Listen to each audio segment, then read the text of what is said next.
mga idol, ito ang aura natin ngayon kasi dito tayo sa bukid, magtatrabaho tayo dito. Ayan,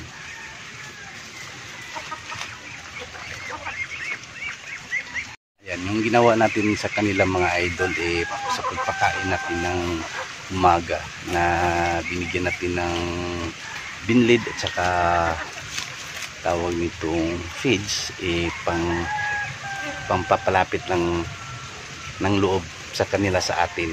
Kaya yun ang ginagamit natin papakain sa umaga at saka hapon. Ito naman talaga ipang alternative to. Bali merienda nila hanggang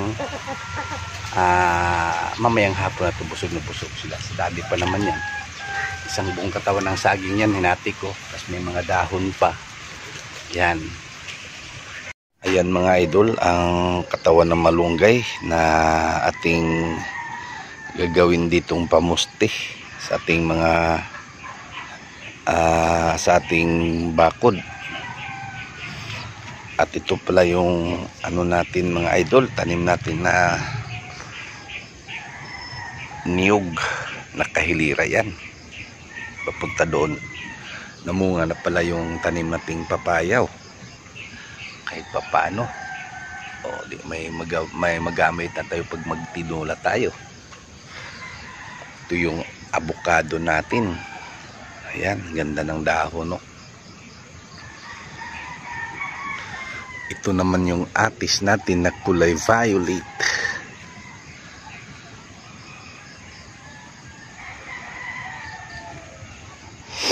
Ito palang ano na to, makapuno, dwarf makapuno na niyog.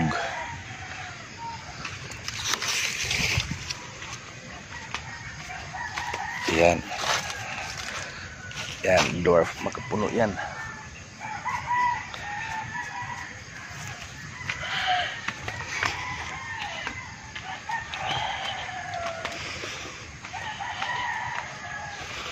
Ito dwarf makapuno to. Dito tayo, daan tayo sa ating duyan.